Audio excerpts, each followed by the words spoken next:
Okay, wonderful. It's wonderful to talk to Blaine. He had so many great things to say, so many great stories.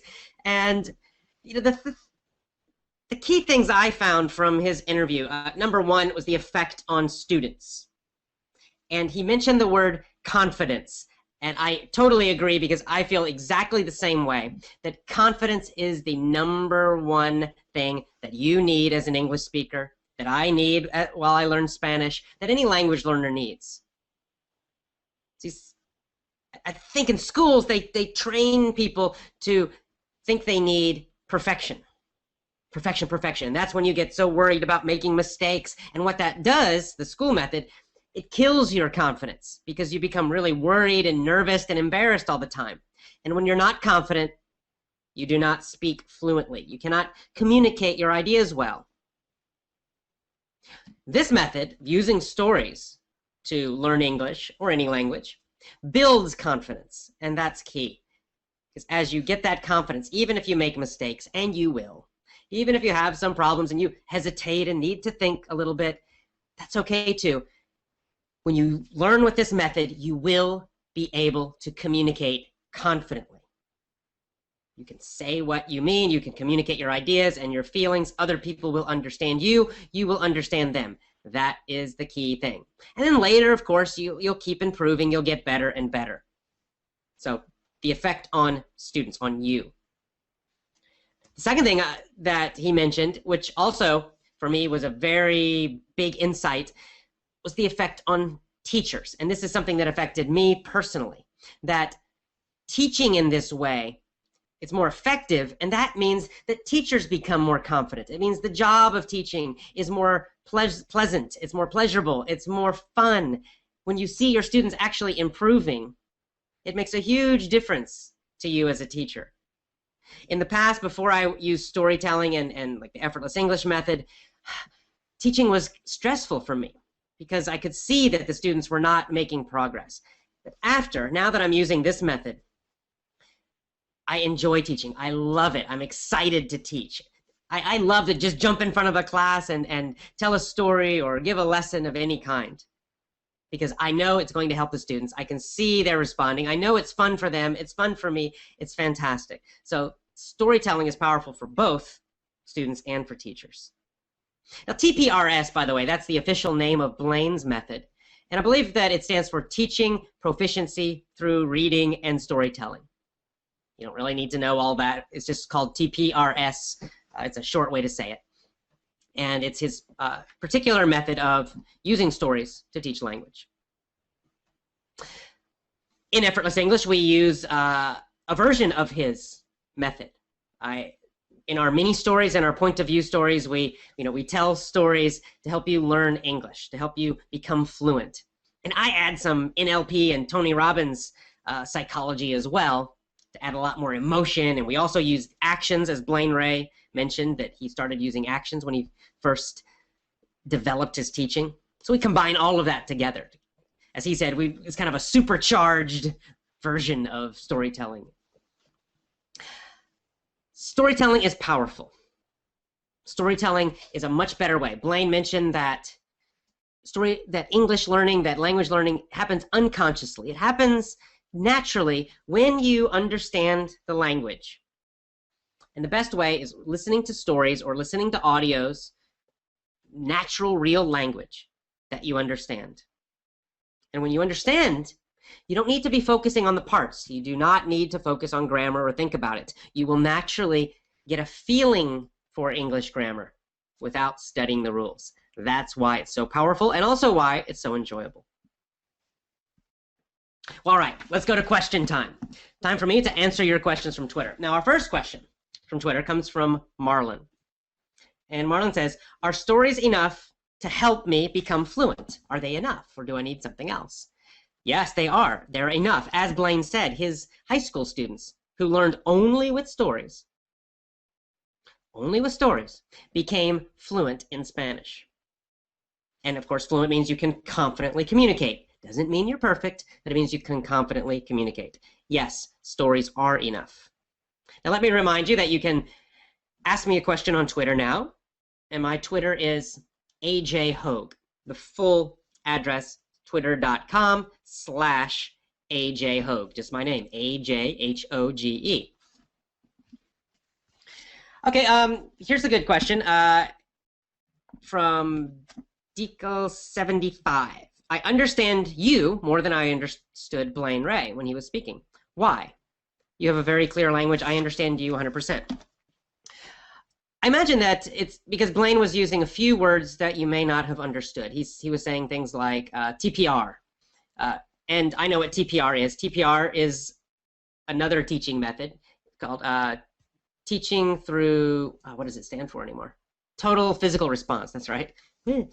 Total physical response. So I know that, but probably a lot of you don't know what that means. So he was using a few words in there that, or a few phrases that mention certain kinds of teaching, certain approaches. He said comprehensible input. Comprehensible, it's kind of a big word. We don't use it very much in normal speaking, but comprehensible means understandable. So Blaine used that word, comprehensible. And then input means something that's coming in. So comprehensible input, understandable input. It means something is coming in and you understand it. Now, in language teaching, we use this phrase to describe listening or reading that is fairly easy for you. So that's all it means. So some of those phrases you might not have understood from Blaine, just because they're kind of they're phrases that language teachers might know and use, but maybe everyone else doesn't know so well. So don't feel bad about that. It's okay. Okay, let's keep going with our Twitter questions. Another Twitter question from MHIJ. Do you ever use the same mini-story method in live classes? Yes, I do. It's my favorite thing to do. Of course, our courses, our Effortless English courses, use mini stories. That's what I call them. I call them mini stories. That means small stories. It's born from Blaine Ray's method, and we add a few other things to it, but it's basically TPRS too. So our mini story method is used in all our courses. So you listen to the recordings and you respond to the questions. And that works, and it's powerful. And it's very convenient because you can put it on your phone and carry your phone around, and you can use these stories every day.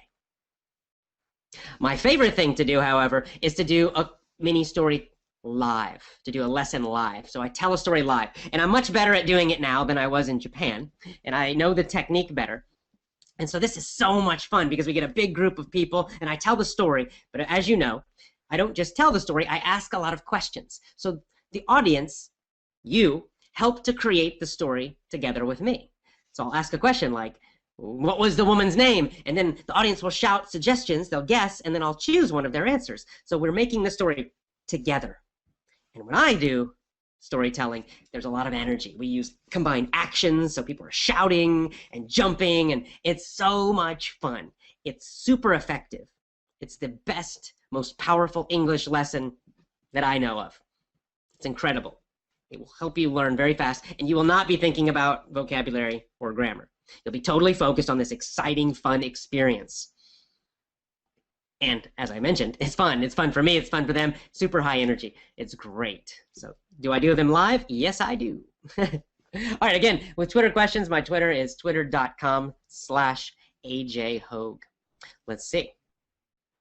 Here's a good question. I like this one. It's Twitter name is Arudapaf. Can I use watching CNN or the BBC to complement my learning using my ears? Is it useful? Using something like CNN or the BBC can be useful. It depends how you do it, and it depends on your level of understanding. We mentioned that phrase, comprehensible input, understandable. So if you don't understand CNN, if it's too difficult for you right now, it will not help you. You'll be watching and you'll be hearing all these sounds. You won't really understand the words. You're wasting your time. If, however, you're quite a high level, you're fairly advanced, and you understand most of it, you understand most of the English, you understand, let's say, 90%, then absolutely yes, it will help you, because then you can use the 90% and guess the other 10%, and that will help you improve your listening, you'll improve your understanding faster. That's great. Another thing you could do is, instead of just watching CNN, If it's too difficult for you, record maybe 10 minutes. Record one segment from CNN, 10 minutes long, 5 minutes long. And then get the transcript or use subtitles. Sometimes they have captioning in English where you can actually read it on the screen what the people are saying. They can even do this live. It's called closed captioning. So then you have that 5 minutes or 10-minute segment. And instead of just watching CNN and not understanding, you can watch that little bit using the text, using the captions. And you can rewind and watch it again, rewind and watch it again, rewind and watch it again. So then it will become understandable to you. That's another very good way to use CNN or the BBC or any television show or any movie. Good question. Okay, here's a nice comment too from Charlie. Nuckchorus is his Twitter name. He says, I noticed that Blaine's accent is a bit different than mine. Where's he from? So Blaine lives in Utah. I'm not, I should have asked him. I'm not sure if he's originally from Utah or if he just moved there. But I'm not sure. I didn't notice an exact regional accent for him. But yeah, he does have a little bit of a different accent than I do. I have what would be called a standard American accent, which would be the Midwest or the Western part of the United States. However, I grew up in the South, so that may affect my speaking a little bit because there is a Southern United States accent. And I'm not sure about Blaine, but this is normal. We all have a little bit of different accents. We have different voices. We have even just different styles of speaking.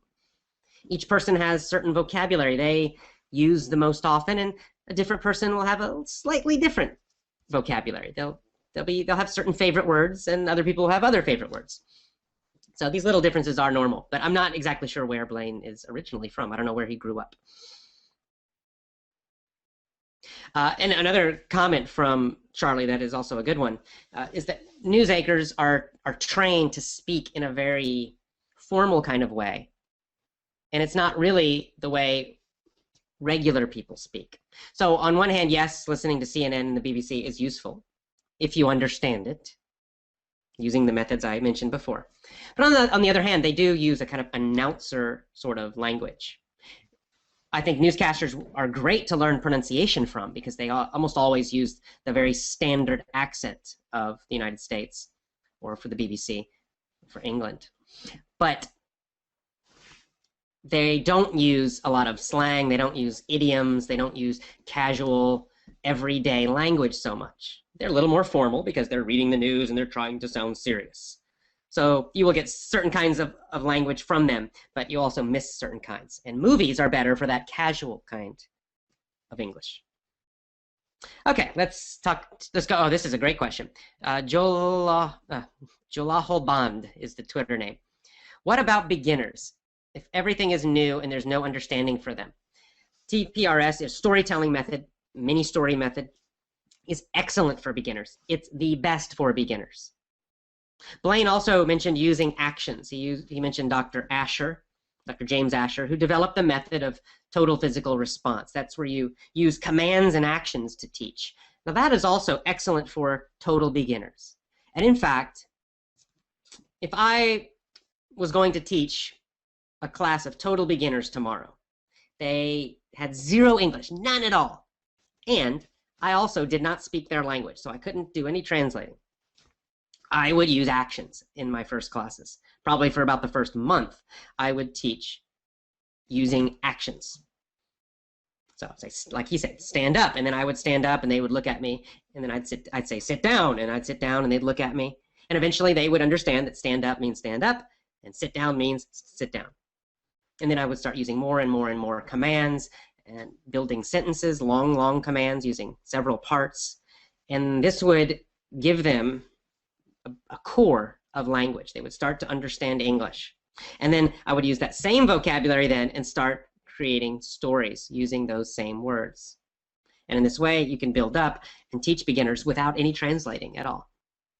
Now, if you can translate, let's say I had a class and every one of them spoke Spanish, and I know a little bit of Spanish, well, then I might just immediately start with a story and just translate some of the words for them so they could understand quite quickly. And in the first class, we could start using actions and stories at the same time.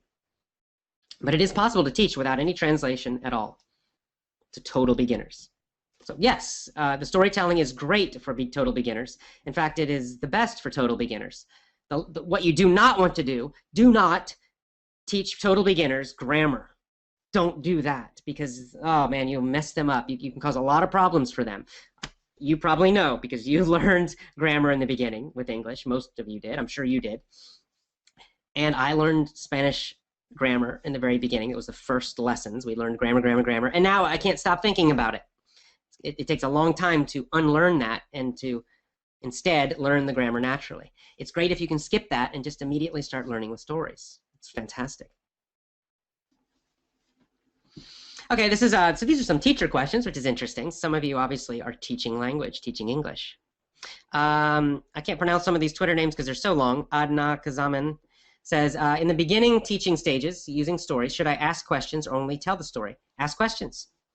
Ask questions. So in the mini story method that I use and the Blaine Ray's method, TPRS, it's really a method of asking questions to create a story. You're not just telling the story. This is one of my mistakes when I taught that first class in Japan. I just told them a story. It still worked. It was still interesting. They still understood and it still helped them. But later I learned this technique of asking questions to create a story. It's much more powerful. And yes, not only can you should teach beginners with questions. Immediately start asking them questions. You can use easy questions, just yes and no questions. Even a low beginner can answer a yes or no question. So you can say, the dog's name was Bill, and then you ask them, was the dog's name Bill? Yes or no, it's super easy. And this way, because language involves both questions and statements, so teach them both right at the same time. And this is also a way that keeps their brain working. This is the power of questions. When you ask a question, then you, the learner, must respond. If I ask you a question, your brain immediately starts thinking and using the language and then has to create a response. That's why it's more powerful. It's not passive. Yes, yes, yes, use questions. All right, on to our next segment, which is Effortless English News. What's happening in Effortless English? What am I doing? What's coming soon?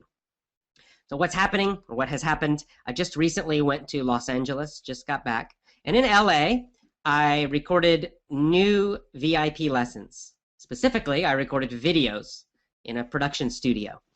So I'm curious to see what the videos will look like, if they're higher quality than the ones I do myself. We'll see. You'll see this in a few months, VIP members.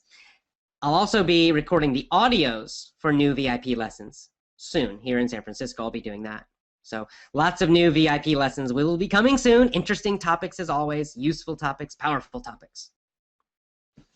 Okay, as always, let's end with our code and our mission. Our code is simply the way we treat each other. It's the principles of our community, how we treat each other. Number one, we do the best we can. Right? That means we don't worry about being perfect. That's impossible. We do our best. We do the best we can. We do the right thing, number two. Right? We treat each other well. We don't insult each other, etc. And number three, we show each other we care. Actively show each other we care. We help each other. We compliment each other sincerely. We show each other we care. And we have a mission, a deeper mission, more than just English. Our mission is to explore new opportunities for growth, growing as human beings, to bring confidence, vitality, and happiness to people all over the world, and to boldly go where we have never gone before. It means we boldly, bravely go into the unknown, try new things, travel, find new experiences. That's our mission, to help people all over the world do these things, to grow, to be more confident, more happy, and more alive. Thank you so much. As always, go to effortlessenglishclub.com, join our free email course, or to get one of our full paid English courses. Good to talk to you again. See you next time. Have a great day. Bye-bye.